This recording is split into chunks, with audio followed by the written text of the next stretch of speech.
Patient name is Nirmala. She is 49 years old. Her condition was CG bleed. At the time of initial GCS plus school, she is on 2 liters oxygen. Within the span of 1 month, she is like that. She is now able to talk and stand also. నా పేరు భరత్ కుమార్. నేను వాళ్ళ కొడుకుని స్టార్టింగ్లో CG bleed వల్ల Joy hospital అత్తాపూర్లో admit చేశాను. Doctor Muralidhar Reddy ట్రీట్మెంట్తో 14 days ట్రీట్మెంట్ అయ్యింది. సో దాని తర్వాత ఆన్లైన్ రీసెర్చ్తో యూస్వాస్ హాస్పిటల్కి తీసుకొచ్చాము. 22 October రోజు మిడ్ నైట్ జాయిన్ చేస్తాము. సో ఇవాళకి 1 month ఆల్మోస్ట్ కంప్లీట్ అయిపోయింది.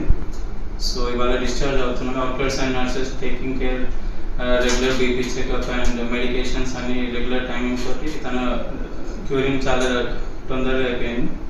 So she is in good condition.